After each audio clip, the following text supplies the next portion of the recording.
I was, so my last term ended, actually in May, but, I'm still in very good contact with our, leaders, so I don't mind continuing giving this, but if someone sees fit to change it, that would be fine as well.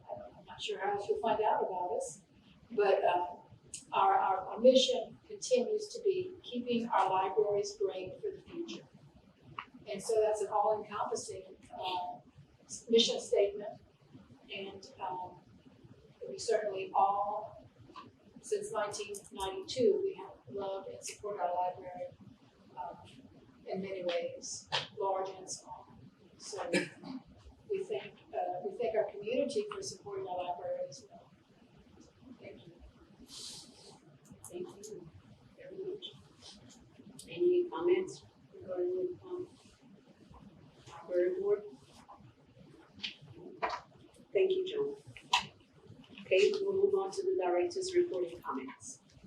Hi. So we have promoted several people in the library, including Anna Doce, who was the assistant manager at South Regional, will now be the manager in Scott at the West Regional Library. And we have had no resignations. No one has left. I'll let that sink in for a second. Okay, and we have a number of vacancies still. We have our assistant branch manager who's been vacated. As mentioned last time, Amy Wander left us. She was the head of outreach services. And we have the head of youth services in the main library vacancy. And that was the position that Sarah, who is running South Regional, took. We have a couple of librarian positions that we're not filling. And I have nothing really to add to my cost cutting parade, so I can tell you that we're still looking at saving approximately $3 million in our capital fund and about $185,000 in continuing expenditures. But through the changes that we had discussed earlier to the acquisitions department, it does look like we will be eliminating a librarian 2 and a librarian 1 position over the course of this year, positions that we're not going to fill and that we don't plan to ever fill. In other news, summer reading is in full swing, even though it ends at the end of this month. I had a telephone conference and a subsequent couple of emails with Councilman Josh Carlson about our millage. And while we did not necessarily end on the same page, he did go to East Regional and take pictures for us participating in summer reading with his kids. And we've been reaching out to the other elected officials throughout the parish, not just the parish council, to see how many of them wish to show their support for the library photographically. Last year, we were open at 25% capacity. So when we talk a little bit about statistics, that's something to think about. Our downloadable material usage was down 2% this month compared to last year. Our library visits were up 20% compared to last year, but still down a third compared to what they were the last time we were actually open full. Our first-time checkouts were up 28% compared to last year. And our programs have increased 62% over last year, as we're now going into, we're pretty much at our normal. We're approaching our normal. And attendance was up just over 40%. And that is all I have to say right now. But of course, your favorite part's coming up, Larry. So also included is the monthly financial report. And as of July 12th, 2021, we have collected $10.7 million in revenues. And we have expended $7.7 million. And we're about 9 months into the fiscal year.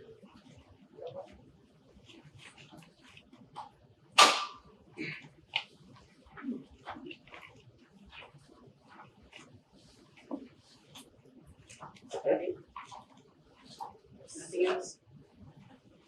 Facilities update here? Yeah, okay. Also included in the board documents is just a brief facility update. A budget revision of $420,000 was processed back in early July to move our money from a different project into the main library roof replacement project. That's all squared away. I'm just trying to finalize the architectural services contract amendment to allow the architect to start on this project. Instead of a recoding project, it's now going to be a replacement project, as you obviously know. The Parish Council also approved East Regional Library as being the permanent polling location for precincts 104 and 128. And those precincts were previously located in the Como Recreation Center. And East Regional Library is also an early voting location for now. For the South Regional and North Regional Library upgrade projects, we spoke to the architects, and basically there'll be some hourly rate fees to work on the new scope of work and detail a new pricing list. We're going to try to handle the furniture pieces ourselves as library staff. We'll utilize state contracts and other methods we can use to prevent any fees from consultants. We'll do what we can to keep those costs down. And then also, one of my experimental projects was having a library lounge chair recovered locally. It took a very long time, but it's finally done, and the results are pretty good at a pretty good price. So I'll have to reevaluate this again. We happen to have stock material, so I didn't have to purchase material this round. I'll have to evaluate how much the material costs and see if it's worth having this done again versus purchasing new furniture. But it came out really good. It looks wonderful, Larry. Thank you. Thank you for overseeing that project. I know that it's been several months. Yeah. But the end product looks great from pictures for sure, and the price is good. You said, do we have some other pieces in storage that needs renovating as well? Yes, we have, I believe, 4 chairs at our warehouse that could probably go through the same process, and we probably have stuff on the floors of existing buildings that could probably go through this process. And reminds me, the gentleman who prepared it, does it just normally take that long, or did he have something going on? Well, there was COVID and families, and yeah, there was lots of issues apparently. Shouldn't take that long, but it's a one-man show, so Right. it'll probably take long. That looks great. And that's all I have for facilities. Any other comments? And move on to any unfinished business that we may have. I'd like to be recognized by the chair, please. We recognize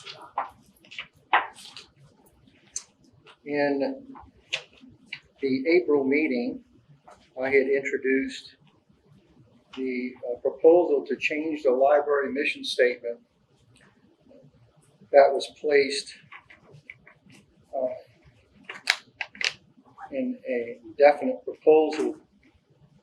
And so I'd like to bring that to the table and make a motion to bring that back to open up for discussion. Okay, for this evening? Do you want to- Well, I'm making a motion to bring that up back on the table to have it discussed. Right. Is- That would be tonight. You want to understand you correctly? Yes, ma'am. Yes, ma'am. Okay. Is anyone in opposition to that? It would have to be seconded. I'll second. Just procedurally, we just want to do that. Yeah, procedure is Robert's Rules of Order, Section 34, that if a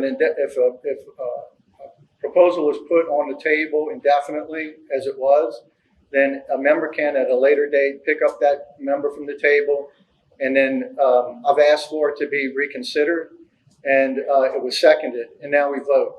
There's no debate on that issue. It's just to bring it up to the table to debate. No problem there. I just want to point out, under the open meetings law, this is not on the agenda. It requires that there be a vote to take up the matter that's not on the, especially if it's going to come up for a vote tonight. It requires that there be a vote to take up a matter not on the agenda. And the open meetings law would require unanimous consent of the board to take it up. And then the Robert's Rules issue kicks in at that point. Certainly, I think that's completely correct on that. I think first under the open meetings law, we have to have a motion and a second to take up this matter that's not being on the agenda. So I would say, recommend, that the motion, the first motion be from you to take up this matter, not on the agenda, and have that second, have the board vote on that. If you get the required votes, then we can take up the merits of the motion. Yeah, And for clarification, question for clarification. So, because it was placed on the agenda in April and it was tabled as an indefinite, for an indefinite period of time, then it's already been put on the agenda. And so it's just basically there as unfinished business, although not specifically stated in unfinished business. Well, certainly, I understand, but I think the touchstone here is notice to the public, and Yes? the tie is going to go to the public. Okay. So, yeah, That's your legal opinion? yes, Then I'm not gonna oppose you. And it would Okay, so I'll make- be a unanimous vote to approve. You need a unanimous vote to be able to take it up. not unanimous vote to approve the substance of what the judge wants to do, but unanimous vote to add this to the. To add this to the agenda. Yes, sir. Okay. May I ask a question? Yes, maybe? Okay with me. Okay. When it was on the agenda in April, it was up for discussion and not up for discussion and action to be taken. So if it is brought back into this meeting, is the discussion brought back up? Or can it also, Yeah, I don't think from the standpoint of the open meetings law, that really matters as long as what exactly what's being put on the agenda is adequately stated. So again, I would suggest that that's where you put, so I'm trying to. That's okay. That's fine. If that's what, if that's what you'd like to do, I suggest that the motion be to take up a matter not on the agenda, that matter being discussion and vote on X. Well, there would be, the first thing would be to make a motion to suspend the rules to allow this matter to be brought up in this meeting. That would be the first motion. Well, I think first. And that would have to be a unanimous Yes, vote yeah, in order to suspend the rule, suspend. to take up a matter that's not on the agenda. Then the second motion would be to take that matter off the table and bring it up for discussion. It wouldn't be up to bring it to discussion, to take that matter up and to vote, to bring it to discussion. I don't think you need those two votes. I mean, Yeah, you do. You have to vote if you have to vote to take it off the agenda, I think it has the effect of Okay. taking it off the table. All right, well, then you do one, and then that brings it up. That would allow it to come Yes. back from the table. Yes. Okay. Very well. I'll restate the motion then. I'd like to make a motion to suspend the rules in order to be able to take up the previously discussed mission statement that was indefinitely postponed in April of 2021 to bring up this evening.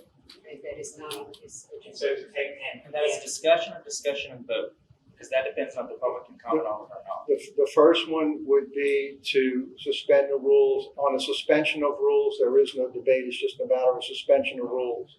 Then once the rules are suspended, and then it's allowed to bring up the motion to bring the item up to discussion, that is a second motion. I know you want to do it in one fell swoop, but it really should be two to make the distinction. And then the second motion would be to bring the matter up for discussion once it's clear to be able to do that. Then bring it up to discussion. There's no debate on that. It's just a simple vote. Once it's on the table, then it can be debated, the merits of the Just article discussion, we're itself. not taking any action on it. Say again? We're not taking any action on it, we're just discussing tonight. We can take action Well, on you it. have to state that in your motion, to just have discussion and take action. The first thing, Following, right here it says action will be taken. And then that gives the opportunity for the public to comment. If there's no action to be taken, then the public, they yes. don't have an option. Well, the first thing is to allow it to, the first thing is to suspend the rules. Mike suggested to suspend the rules in order to allow it to be brought up. Once it's cleared to be allowed to be brought up, then you're operating under Robert's Rules, Section 34. And that allows a matter that has been tabled or indefinitely postponed to be brought up at a later date. And so then the second motion is to allow that matter to be brought to the table for debate. Now, I can make a motion, or someone, if we get to that point, I can make another motion that it be adopted. And then if there's a second, then there's a debate. So, Okay, the first motion. The first motion is to suspend. Well, I mean, we'll call it that, but I think that we have to say in the motion, you can say suspend the rules. I think the first motion has to be to add an item to the agenda. Under unfinished business. Thus suspending the rules. Yes. And the matter, my understanding, is to discuss potential revisions to the mission statement. And The first motion would be to allow the indefinitely proposed mission statement discussion to be brought back to the floor. Okay. Just want to make sure, a couple of things. If you also wanted to be active upon, then I would suggest you add that to what you just said. But in addition to that, I want to clarify that public comment will be permitted before the board votes on adding this to the agenda. Because the open meetings also requires that whenever a matter is to be brought for a vote, the public is entitled to have comment. So there may not have been, because it wasn't on the agenda, it may not have been, I don't know what your procedure is for taking cards, but I think you have to allow the public to comment on it, even if there was some pre-meeting period to take cards, I think you have to be able to allow public comment. Does that all make sense when you say? Yeah, that's fine. Okay. and well, I have a question. So if it's not agreed upon unanimously, does Robert still have the privilege of requesting that the item be on a future agenda? Oh, I think so. Yeah, I'd have to Yes. reintroduce it as new business on another meeting. Right. It can always be anything can always be reintroduced. That is correct. I'm simply looking at Robert's Rules of Order allows the board or any committee or such thing, governing board, to pull something that's been postponed indefinitely and bring it to the table and have a vote on that. And then the matter is acted upon, debated or acted upon in some way. And just for clarification, we don't need to take a vote to suspend the rules because we just revised the bylaws. And as the board president, she can, in her discretion, if she sees fit, waive the rules. And then we could override her if we don't agree with that decision. But we do need to make a motion to add it on the agenda. That has to be unanimous. And I guess they would have to comment before. Yes. Okay. That's where. Well, let's move forward. Thank you for the analysis. Sure. So I'll make a motion that the matter of the library board, the library mission statement be added to the agenda this evening in the suspension of the rules for the purposes of bringing it back up. Okay, do we have a second? Second that.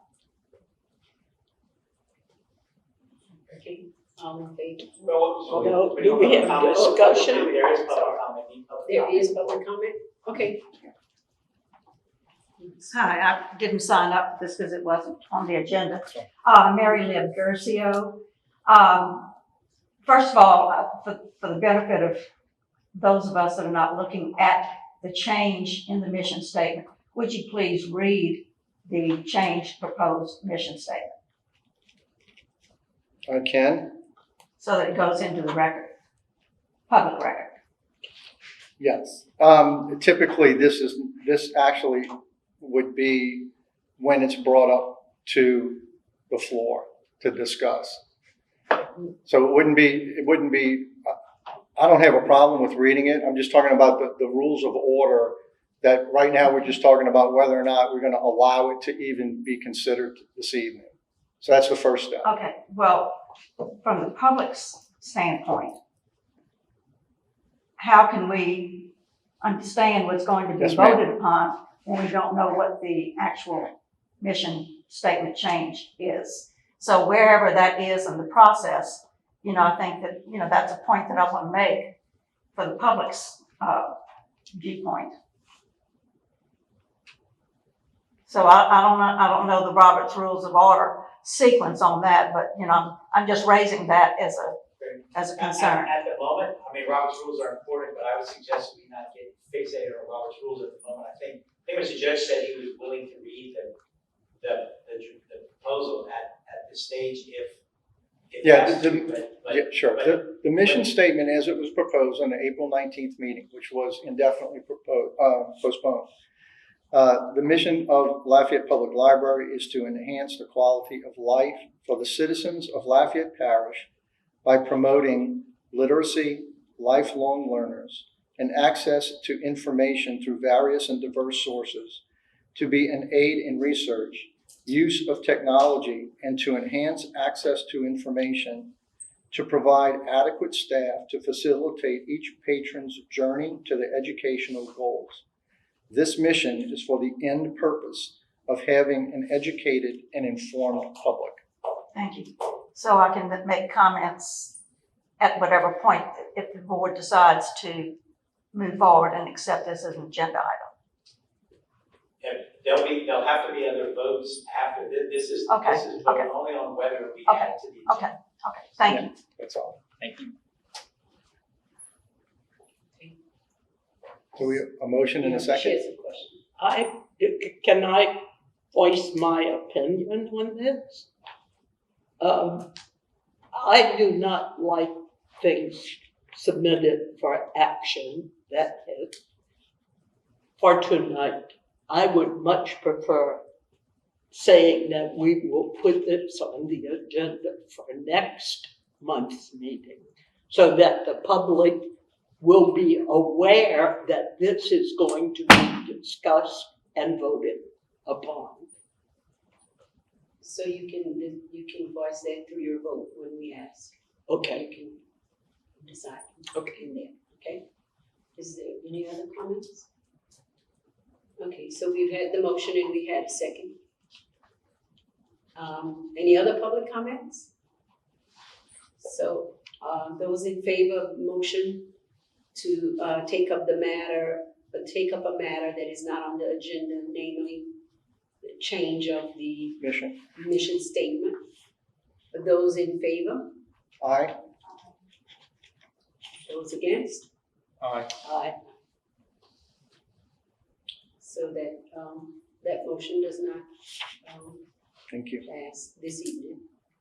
Would you care to make a motion to bring it up next month so that it would be on our? You can just email Doug and then Doug with Danny. We'll put it on next month. They can put it Yeah, on. I just asked him to put it on, that's all. Okay. Is there any other unfinished business? Okay, we'll move on to our new business. And item A is setting millage rates. I think Danny has some information he's forwarded, or we have in our folders, that we can take a look at and discuss, and maybe Danny can enlighten us with some information. So every year, we're asked to tell Lafayette Consolidated Government what we would like our villages levied at. Currently, we have a millage levied at 2.91, and we have a millage levied at 1.84. And the 1.84 millage is the one coming up for renewal in October. Well, it's coming up for a vote in October. It's got 2 years left. So we looked at our budget and talked to a few people outside of the library, a couple of council people, to get a feel for how things might go, and came up with 4 proposals for the board to consider. And before I give them to you, I would like to let you know that when you tell me what it is you'd like me to tell Lafayette Consolidated Government, there is no guarantee that they are going to do this. It will be their decision. And That is not to say anything good or bad one way or the other, but they have things that they're considering. So we are acting strictly as the library board is listening. So we proposed four possibilities. The first one is that we continue levying at our current rate. And if we continue operating, levying at 2.91 and 1.84, we are looking at, from our end, a budget deficit of over $750,000, which would have to come out of whatever cost savings we can manage and whatever's left from our fund balance. Option B, it was pointed out to me that the 2.91 can actually be, because of the decrease in property values, the 2.91 has a maximum allowable of 3.12, but it was pointed out to me that there are people who will not support levying the tax at a rate higher than the voters originally approved. And so since the voters approved a 2.0 and a 4.91, I suggested that we go for a total of those two. So 3.07 and 1.84, which would be the 4.91 between the two that the voters passed. If we suggested that and the parish went along with us, we have a deficit of about $400,000. Point of information. Yes, sir. I'm sorry, could you, I got the 2.91 goes up to 3.12 max, and then, but it shook out to be. And we suggested 3.07 because the 1.84, once it gets renewed at 1.84, is locked in at 1.84 for a decade unless values change in property. So I suggested that we go with 3.07 and 1.84 to come up with a 4.91. And while that would lead us to about a $400,000 deficit, I have a strong indication that we will not get a unanimous council approval for raising that 2.91 at all. So then the next idea was the 2.91, leave it at 2.91, so option C, and the maximum allowable for the 1.84, the currently collected at 1.84 levy is 1.97. That's lower than the voters approved, but that is the highest that we could ask for. And if we went with option C, we would actually be closer to $500,000 short. That would also be a temporary fix. The 1.97, if the parish council decided to levy at that rate, could be levied at that rate. It could be levied at that rate, we think, for one more year, and then it would kick in at 1.84, presuming the tax passes, and we would be back where we started. And option D is the maximum that the 2.91 millage can be levied is 3.12, and the maximum that the current 1.84 levy could move up to is 1.97. So we asked to levy at the maximum for both, and we would have a deficit of about $15,000. Mind you, the 1.97 still only good for 2 years, and it has to be done again next year. And the 3.12 likely not to gain support. And so we're bringing up all of these to give you some options, realizing that the council will discuss this. We did not get a voice in what our renewal was going to come up with. So we were not asked, the board was not asked. So the 1.84 is being put on the ballot at 1.84 as we were told.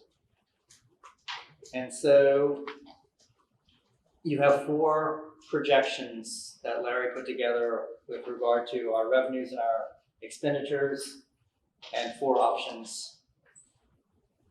I don't know what the likely scenario is. I believe that option B and option D are unlikely to gain any traction outside of this room. Well, I first want to thank you and probably Larry and Benton for putting this proposal together. I think it gives us clarity, because I always would say, okay, what was it approved at? Where is it at now? And this answers all those questions. My opinion is I can reasonably assume what the parish council will do. And I can say that, option D, of course, is probably out of the picture. Out of the picture. Only because you're rolling both millages past what the voters approved, and we went through that fiasco last budget session with the millages. Option C is probably out of the picture because just on my standpoint, I've been an advocate of, I'm not supportive of rolling millages past what the voters approved in that 1.97. Like you said, it's a temporary fix. I know it's not rolling It's a temporary back. fix, but it actually is lower than Still what the below, voters I get it. The 1.97, like you said, is a temporary fix. We'll get it for 1 year, and then we're back to square one. And that famous saying, we're kicking the can down the road. And I think that's what we're going to be doing with there. Then option B, again, the millage, you're rolling it past what the voters approved. I like option A, personally. You keep the 2.91 at 2.91. I've always been a stickler for it. If it was approved at 2.0, you keep it at 2.0. Whatever it brings in, that's what you budget with. And I think that the 1.84, even though it was approved at 2, it's hopefully, with our help, going to be renewed at 1.84. I think that's a good marketing strategy to go in and say, listen, we've kept this millage at the same rate you approved in 2016. We've actually, done more with less with our other millages up for renewal. And then I think we have to, again, great job to Danny and the administration for continuously finding ways to cut the budget. I think we have to continue on that process. So my personal opinion is I like option A. Keep everything the same. I think I can reasonably assume that's probably the option that the parish council is going to go with. So I said my piece.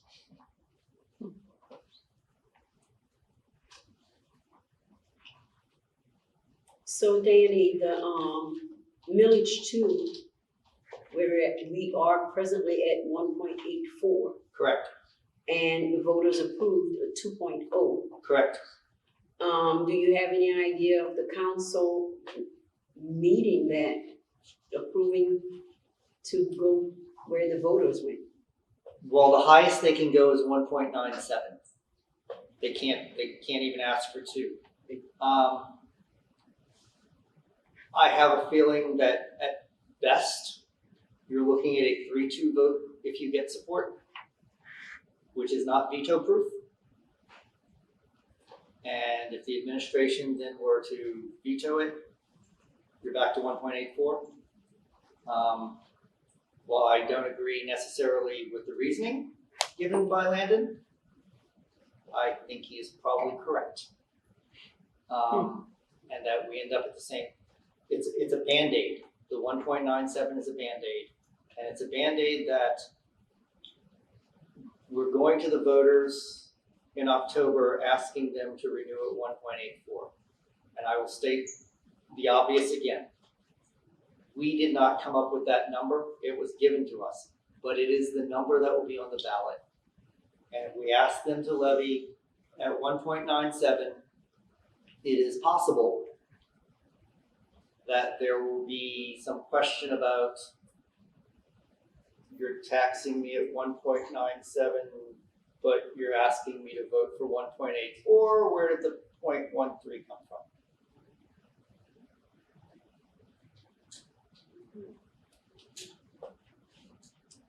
Any other comments?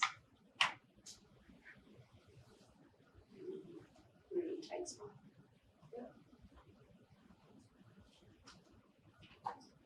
Well, I'll make a motion that we approve. We do have a public comment before. Oh, you do have. You, Okay. Ms. Mayor. Okay, thank you. Great explanation. I have a couple of questions. I actually had to deal with these kind of issues when I was on the Lafayette Parish School Board. Typically, and correct me if I'm wrong about this, but when property values decline, the opportunity to increase the millage within the cap which you said is 1.97, was there. Yes, That did not necessarily equate to higher individual taxes because your property, you were being taxed on a lower property value individually. Am I right about that? same amount, higher rate. Okay, but if your property value declines and you're being taxed at 1.97 versus 1.84, but you're being taxed, as an example, if you're being taxed on a declined or lower appraised value of 200,000 versus 220,000, then you're being taxed on a lower basis. So you're not actually paying more individually. Is that wrong? I'm just trying to understand. You're paying the same amount of money out of your pocket, it's just a higher percentage, it's a higher rate. But yes, you are correct, they would be paying, if you're currently paying $10 and the property values went down and we went back up to the maximum, in theory, you're still paying $10. Okay, well, I mean, I've been down this road before, and I think it's an important distinction to make, particularly, given your concerns. What you're trying to do is to not tap or goad a public that's weary of taxation generally. What you have to do is justify the increase. As a public body, in my opinion, it's the responsible thing to do is to not support and adopt a millage rate that you know is going to create a budget deficit, but is in fact trying to create a millage if in fact you have that opportunity, which, as you've noted, that decision is going to be made elsewhere. But the responsible thing for the board to do is to try to have a revenue neutral, budget, so that you don't go into it knowing that we got to find $500,000 off the whack. Then if your roof falls in, which I was at that infamous meeting that night when we had water coming in from all sources, then you're already into crisis. So I just want to point that out as a board responsibility, that you look at it. I think that the public generally supports public libraries. They know the service to the community. No one likes taxes, but they support taxes if they feel that they're getting justified returns from in services or what have you. So I would like to speak to you just to look at it a little bit more broadly than just the hypothetical that we're going to change the millage number, but you're really not really you're just maintaining a stable source of income. In subsequent years, say year one, your millage, you were approved at 1.97 instead of 1.84. I can't remember this from my years of long ago, but does that millage ride with property values? In other words, if in year 5, and this is a 10-year Point of order. millage. The public, we have 3 minutes to speak, ma'am. Oh, That's what the bell was. Oh, okay, I didn't hear the bell. Well, I have one other point to make, about another. Well, that 3 minutes. So can I sit down and then speak again on another? I mean, I put 3 things down on my list. When we get to that. Okay, all right. Thank you. So Danny, I have a question on option C, where we're speaking of the 2.9 remains and the 2.0 millages would change to 1.97, correct? Yes, Which we know is a temporary fix. It would be a 1-year increase, right? correct. And then it would go back to 1.84.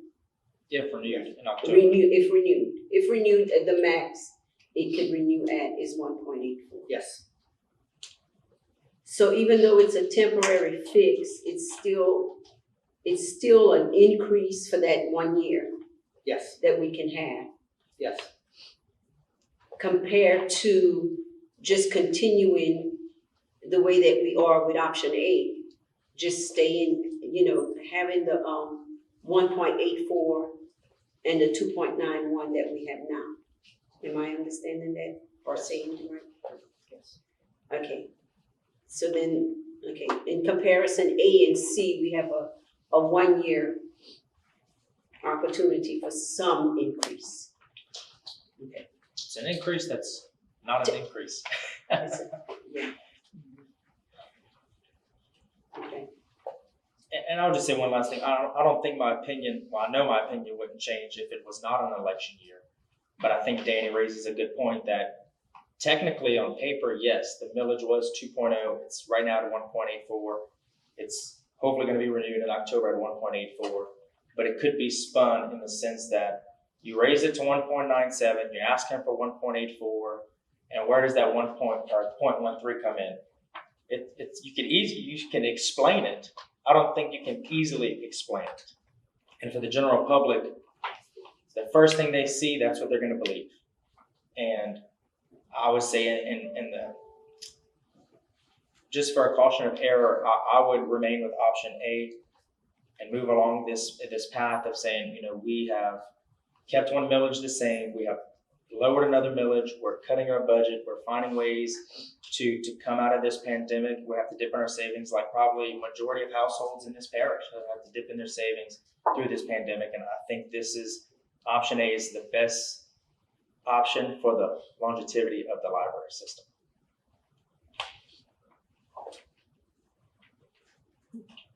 I have a question. So not fully understanding when this would go into effect, I know that property values have gone up, so when it's reassessed, is this number for option A, would that, Larry, is there any change in this number or? Which number? If, The estimated, 630,000 less than collected in 2019. I don't know. We haven't gotten any new net assessed values from the assessor. That probably won't be presented till September. I don't know how that number will change if property values, first of all, the assessor would have to call a reassessment to allow for a roll forward option. You have to actually reassess. But if the net, so basically if new properties are being built and they outpace the reduction in property value loss, then you could be in a scenario where the 2.91 could bring in a little more money at the same rate. It's anyone's guess at this point. It's early to know that.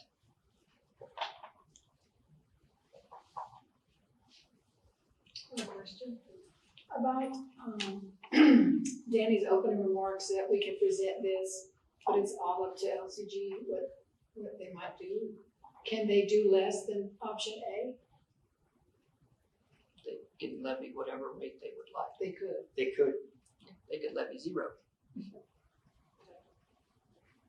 There's no indication that they would go.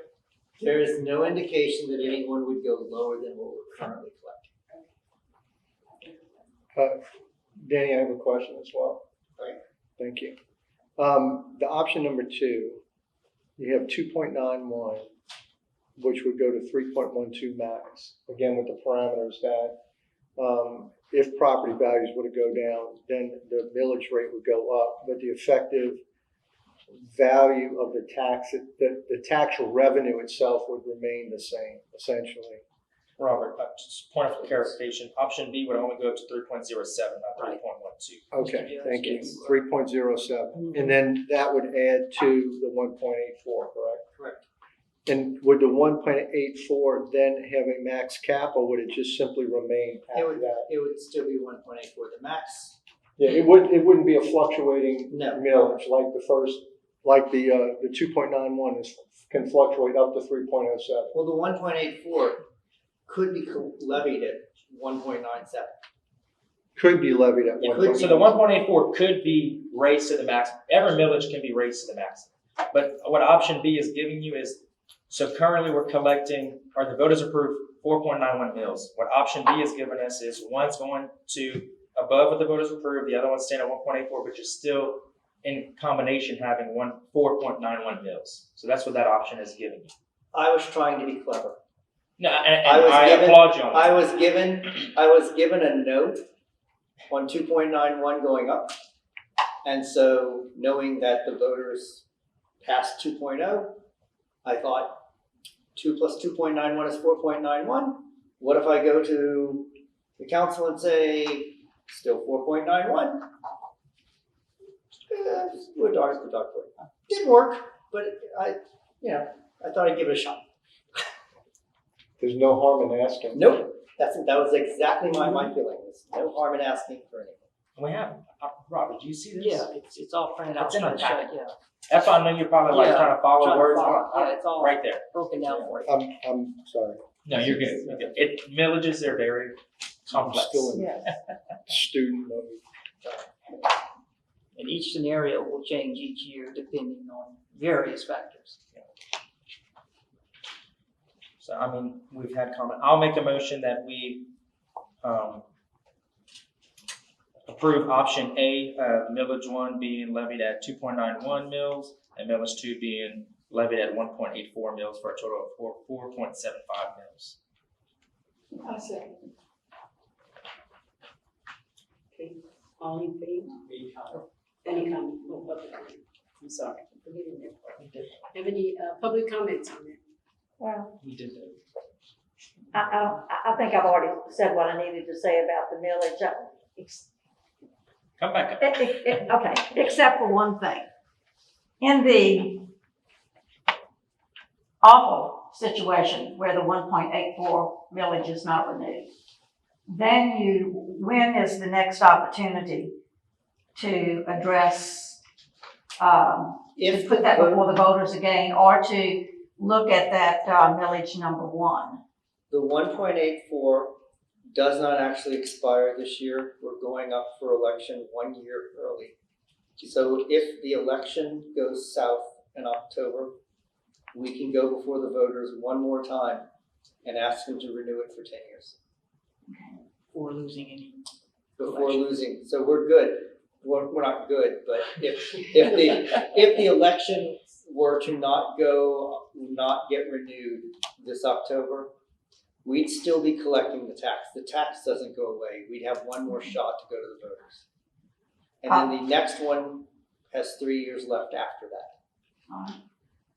I guess the only other point that I would make as a member of the public is that if you vote to adopt the current millage rates, option A, or the current, I think it's incumbent upon the board to accompany that position with the impact that revenue will have, or that total revenue will have, whether it's reduction of 500,000, 700,000, what have you. You don't go to the authority that is going to approve or not approve your millage and not let them know what the consequences of their actions and their decisions are. So just as a matter of full disclosure by the board, yes, we can accept this, we'll do our best to make it work, but here's what we're projecting, with our current budget.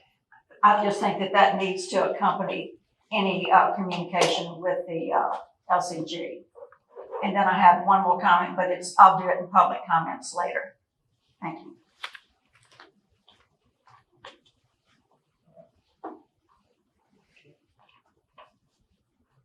Any other comments on? Okay, so we can vote now? Okay, so Landon's motion was option A. And second by Jones. All in favor? Aye. Aye. Those opposed? I'm going to vote nay. I'm sorry. I will vote nay. And I will vote nay as well.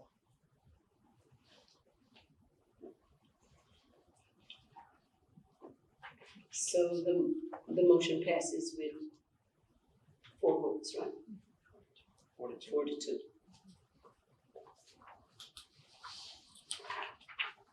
Okay. Item number B, library hours. The board is being presented with a change of the library hours. Currently, the main library is open 8:30 till 9, Monday through Thursday, and 8:30 to 6 on Friday. And the South Regional Library is open 9 until 9, Monday through Thursday, and 9 until 7 on Friday. The other regional libraries are open 9 until 8, Monday through Thursday, and 9 until 6 on Friday. I am proposing that we change the Main and South Regional Library hours during Monday through Friday to match the other regionals. That would close the libraries an hour early on Monday through Thursday. It would close South an hour early on Friday, and Main would open a half hour later. The initial impact on the library fiscally, we project, Larry looked into what we're paying guards and such, we project minimal savings, somewhere between $12,000 and $15,000 a year in savings for not having to pay for a private guard, not having to pay for a sheriff's deputy. We believe with some of the changes that we've been making to the way South and Main operate, that we might gain some staff efficiencies with the overlap. So currently between 12 and 5, you have both the morning and night shift. So now it will be between 11 and 5, the shifts. We think that we will gain some efficiencies that way. We might be able to eliminate either some part-time positions here and there or a full-time position. Nothing giant, but it will provide a more consistent experience parish-wide. The main library, to my recollection, I was told when I first got here that it had started opening at 8:30 because there were lines of people waiting to get in at 9 o'clock, and people were already here in the building. But when you moved to 8:30, nothing changed. And at night, we've been looking at, and this actually, the reason I brought it up for this meeting, I had brought it up earlier. It wasn't a new idea. When I was moving into the office, I came across an email from 3 years ago in which this exact discussion was initially brought up but never brought to the board. And I was going somewhere with that, but apparently not. But so they've been looking at how many people are in the building from 8 to 9, Monday through Thursday, both Main and South. And it's very few people, some days it's none. And I think that the impact on the public would be very small. The financial savings for the library is not huge, but I think that we have potential, some of the decisions that we have made with regard to separating or moving job responsibilities around and cross-training at these two larger facilities, which have always operated as if they are a circulation department, an adult services department, and a children's department, whereas the other buildings operate as if you're the East Regional Library or the West Regional Library, and we're moving towards that now with these two buildings. I just think that this is 3 years of library managers thinking this is a good idea, and so I thought I would bring it to the board. And we ran some numbers because I knew that would be one of the first things asked is, are you actually going to save any money? It's a little bit. I have a question. Yes. So let's say, Danny, we think this is a great idea, we can try it. How do you assess it? How do you assess the success of implementing this change? We would know over the course of probably 6 months to a year and a half, we would be able to see if we were actually benefiting from it when we start looking at filling vacancies with the people who are shelving books and doing the special projects that are currently being done. We would be able to see, so say an LTA 1 vacancy comes up at South Regional 5 months into this, and the manager says, No, I think we're good. But it would take time. So I have, straight out, just like with the acquisitions department, I have nothing. I have no proof, but over time, we would know. And there's nothing stopping, if no staffing changes are made, there's nothing stopping the board from saying, in a year, hey, Danny, did you save anything? And if I haven't said something in the interim and I'm put on the spot and I say no, say, well, put the hours back. Danny, I have a question with Yes. regard to that. Is the main point of it, you mentioned the savings is extraordinary, it's minimal. Right. But the main purpose of it is to basically increase staff without having to hire people. In a way, I guess in a way you could say that. you have more librarians available for patrons. We would have more staff, but I was thinking the likely benefit would be in all of the stuff that you don't see. Okay. All of the materials that get moved around, get returned to the shelves, that work would possibly be more efficient. Which has to be done. Yes. So that's the real reason, is to increase the ability of the staff to do the workload with less staff. That is the hope. Okay, thank you. And Danny, in those hours of operation with the patrons, is there an influx or any type of changes depending on the season of the year? Like the summer breaks? Do you have more people that stay there later in the evenings and the summer breaks? We haven't really noticed. Generally, when you start going around the library around 8:30, to see when you make the announcement 15 minutes later, there's just not that many people around the library. So you're more or less looking to see, okay, I got to remember I got one person in a study room on the 3rd floor. We don't really see much. I mean, I couldn't tell you during exam time if it's, especially after last year, with no clue with COVID. And do you know if the smaller libraries that have the different hours, is it kind of like that for them? And when with the morning and the evening hours, is it like quiet early in the morning, quiet later in the afternoons?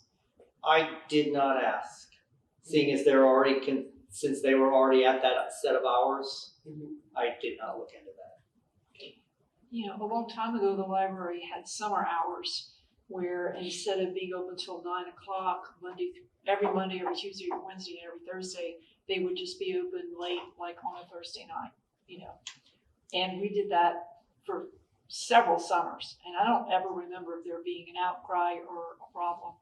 What staff typically notice is like there's a certain time that people maybe show up here in the evenings, let's say 6, and if you're open till 9, some people will be here the whole 3 hours. If we were open till 10, they'd probably stay, but we don't get a whole lot of people between 8 and 9. Usually they'll show up and they'll just stay until we say, okay, time to turn the lights out, So, and the other thing too is that more and more people are going towards our online resources, our online databases, and we found with COVID especially, a lot of people kind of pivoted there. And I mean, obviously there's no substitute for being able to go in and browse the shelves, certainly, but we are open now Saturdays and Sundays, so there's a lot of other opportunities even for working people to come in. So. I love the idea of a bottom-up suggestion, and it's something that is implemented by the people actually, who have the ideas of making these kind of suggestions. So kudos on that. If the board would approve this, when would you anticipate this beginning, and how much notice would you give the public that the hours are changing? Works in our favor more coming in October. We do it all the time. Yes. Wait, Yeah. we're saying August 1st? I like the way you think. Hey, more with the letters. You're saying, Good catch. Good catch. so you're saying 12 days? Sure. My apologies. Yes, doing more with less. When does the public schools start? My child starts on August 12th. would that be the right date to begin the implementation? Sort of a midway between September 1 and tomorrow. So, and that way it coincides with the school year. Just a thought. We need a little bit, I a little bit. Little of bit. time. I I guess see my what- only concern would be to make sure that we give the public enough notice. Yeah. Sure. Give us a little. That's a bit month. of time. A little bit. That's 30 days. So, but that's, I think that's kind of getting into the weeds a little bit Yeah. about when the date to implement it is. Should that really, I mean, if we vote to change the hours as Danny's Danny had decision. suggested, would we leave that to his discretion as to when that would take place? I would As the think so. director of the library, that's kind of back in his court, I would I think. would think. I'll make a motion that the library change the hours as proposed by Danny to be implemented under his discretion. At a date of his discretion. I'll second. All in favor? Aye. Any against? Okay, motion passes. Good. Unanimously. Change the Awesome. library hours. I love that. It's reversed. Okay. Item C, library book discards May through June 2021. If somebody would like the promotion, I have it typed out.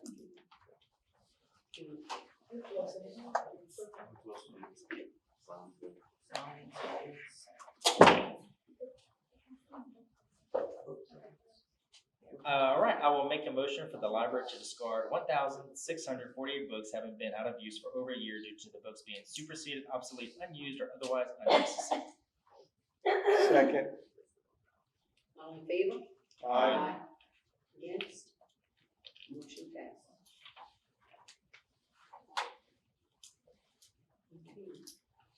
Okay. We will keep in mind our announcements. Item A is the reminder that the next library board meeting will be Monday, August 16th, 2021. And item B is to remind you that your yearly ethics training and sexual harassment training must be completed before December 31st, 2021. Do we have any additional comments from the public on any other matter on this agenda?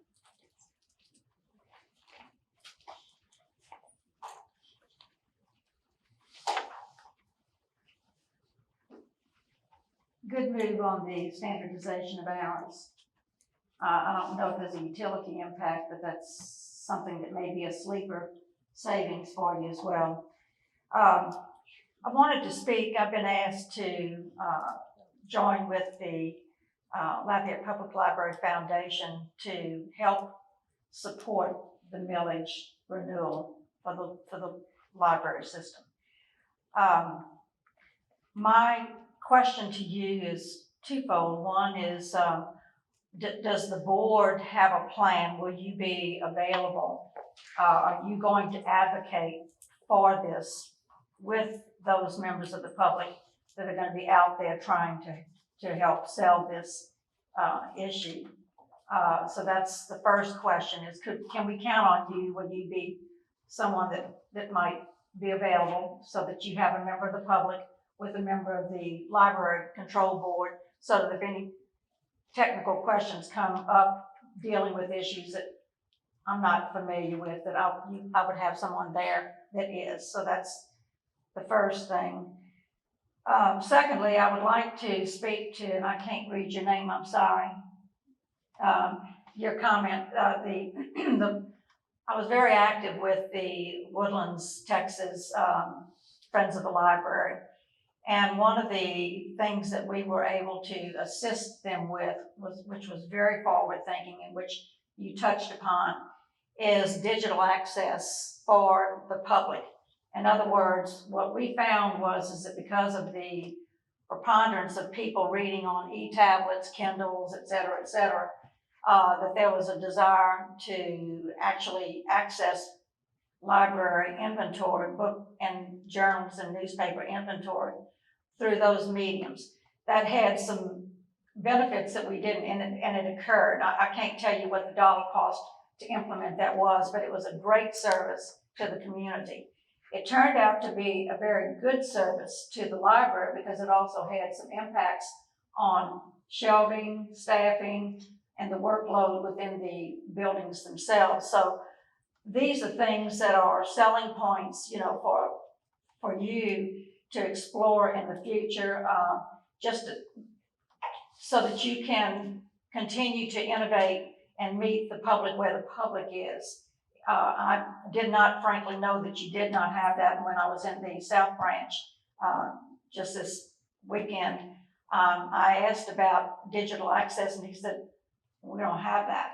He said, it would be great, but we don't have that. So I'm pitching that, I think that those ideas you need to not just be down in the weeds, as you said, with the operations and the budgeting and so forth, but don't stop dreaming about how much the library's system can offer to the public that it serves.